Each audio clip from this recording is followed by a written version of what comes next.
Bonjour à toutes, bonjour à tous.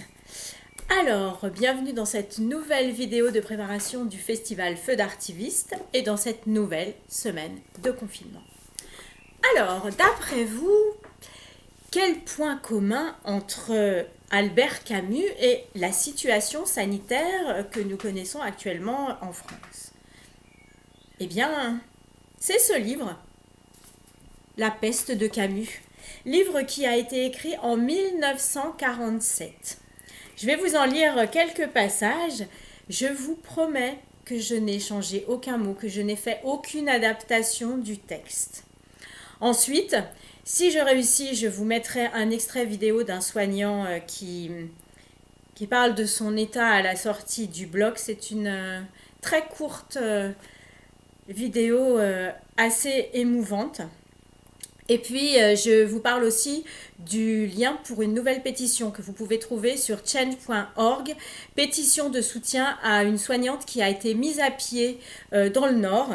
Mise à pied pourquoi? Parce qu'elle a osé demander des masques et des sérums. Du coup, elle s'est retrouvée mise à pied et convoquée par sa direction. Alors, vous allez sur le site change.org et vous tapez coronavirus, une aide-soignante sanctionnée à l'hôpital d'Aumont dans le Nord, ou sur vos moteurs de recherche, ils devraient vous rebasculer sur la pétition, s'il vous plaît.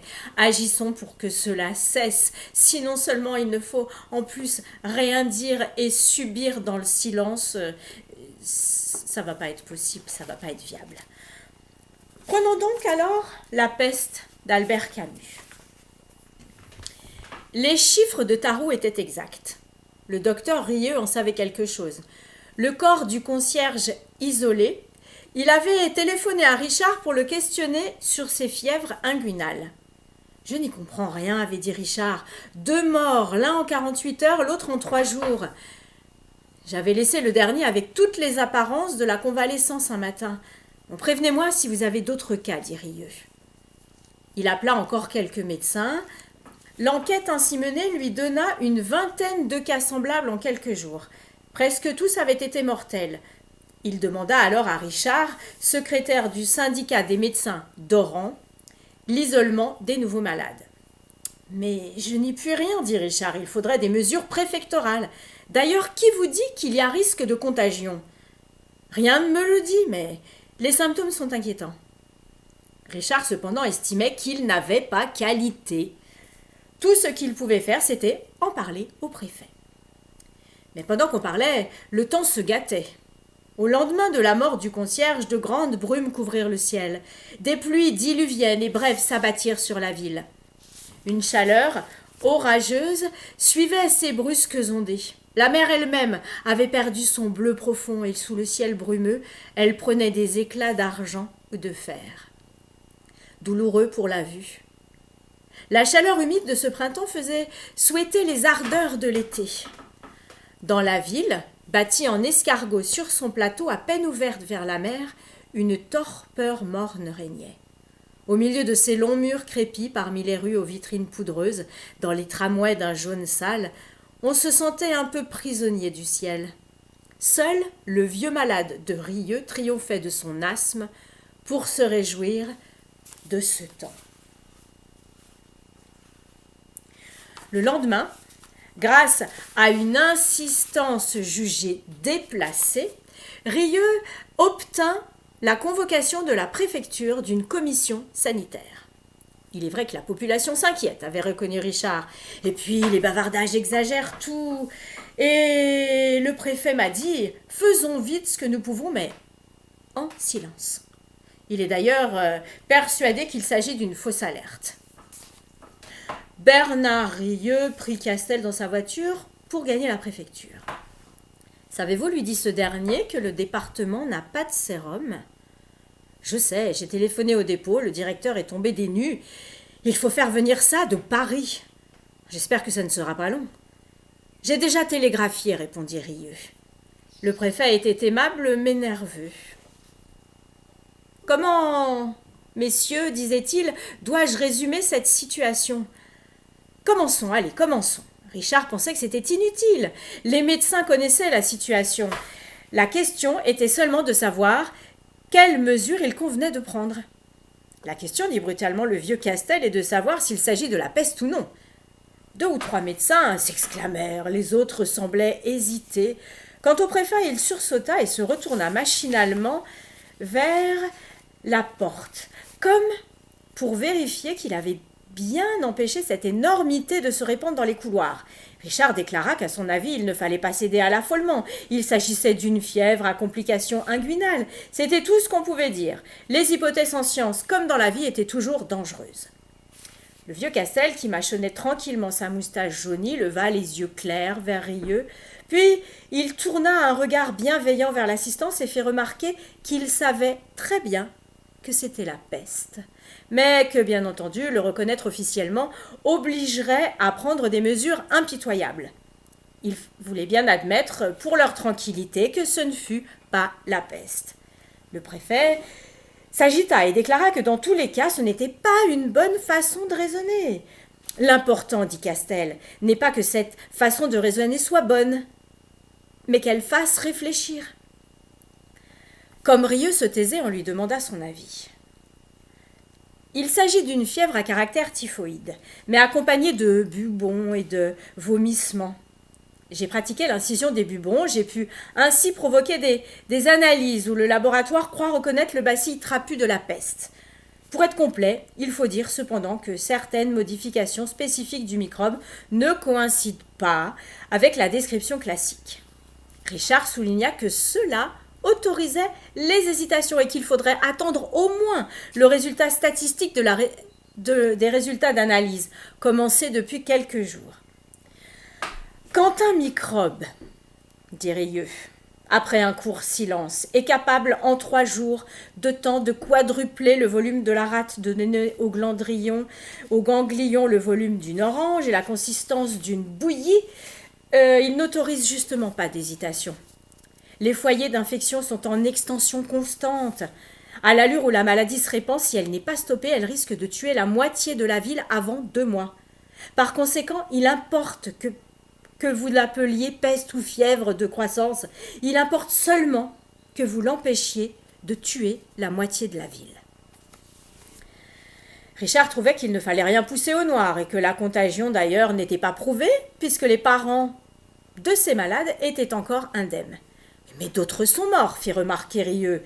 Et bien entendu, la contagion n'est jamais absolue, sans quoi on obtiendrait une croissance mathématique infinie et un dépeuplement foudroyant. Il ne s'agit pas de rien pousser au noir, il s'agit de prendre des précautions. Sans doute, dit le préfet, mais j'ai besoin que vous reconnaissiez officiellement qu'il s'agit d'une épidémie de peste. Si nous ne le reconnaissons pas, dit Rieux, elle risque quand même de tuer la moitié de la ville. Richard intervint avec quelque nervosité. La vérité est que notre confrère croit à la peste. Sa description du syndrome le prouve.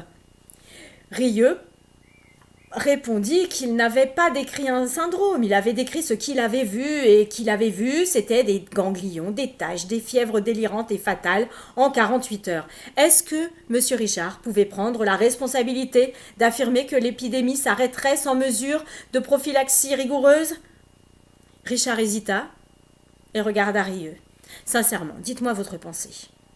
Avez-vous la certitude qu'il s'agit de la peste ? Vous posez mal le problème. Ce n'est pas qu'une question de vocabulaire, c'est une question de temps.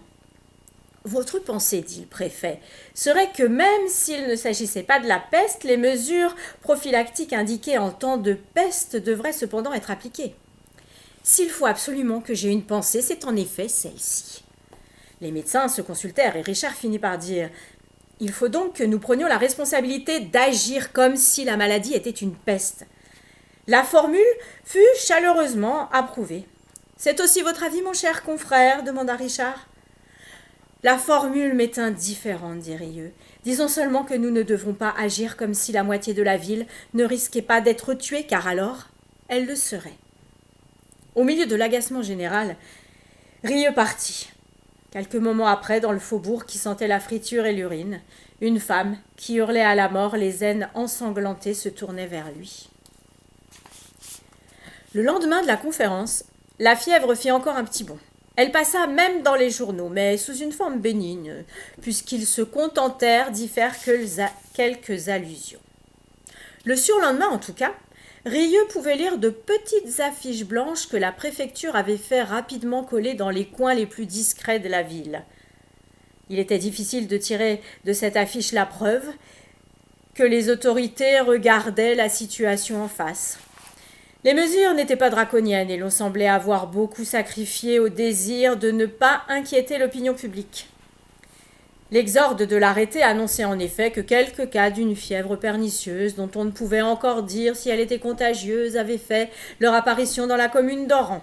Ces cas n'étaient pas caractérisés pour être réellement inquiétants et il n'y avait pas de doute que la population saurait garder son sang-froid. Néanmoins, et dans un esprit de prudence, le préfet prenait quelques mesures préventives, comprises et appliquées comme elles devaient l'être. Ces mesures étaient de nature à arrêter net toute menace d'épidémie. En conséquence, le préfet ne doutait pas un instant que ses administrés n'apportassent la plus dévouée des collaborations à son effort personnel.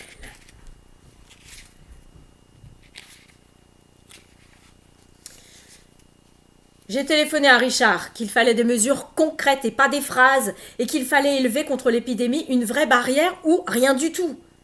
Et alors ? Il m'a répondu qu'il n'avait pas pouvoir. À mon avis, ça va monter. En 3 jours, en effet, les 2 pavillons de l'hôpital furent remplis. Richard croyait savoir qu'on allait désaffecter une école et prévoir un hôpital auxiliaire. Rieux attendait les vaccins et ouvrait les bubons. Castel retournait à ses vieux livres et faisait de longues stations à la bibliothèque.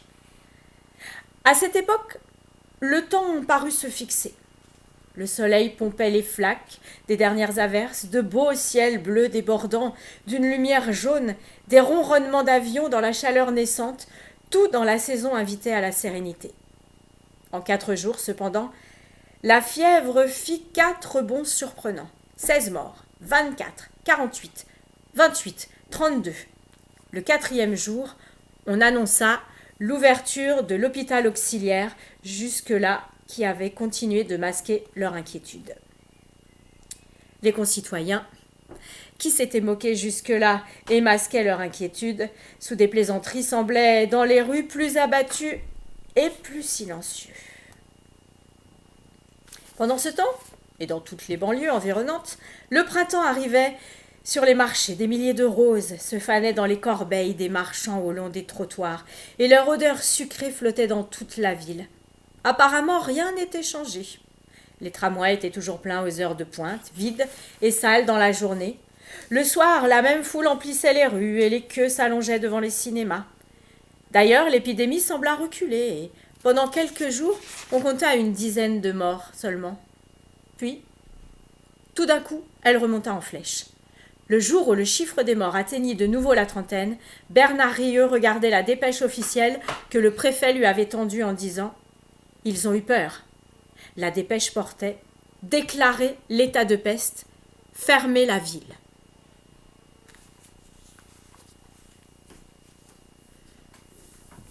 Alors voilà que de similitudes. Les sérums, les masques ne viennent pas de France pour aller en Algérie maintenant. Ils essayent d'arriver d'Italie ou de Chine. Et on est toujours dans la même problématique plus de 60 ans après. Voilà, alors n'hésitez pas à aller signer la pétition s'il vous plaît. Mettez des pouces bleus, partagez, parlez du festival qui démarre le 1er mai avec des spectacles, des conférences gesticulées et des débats autour des thématiques abordées. Belle journée, belle soirée et à demain.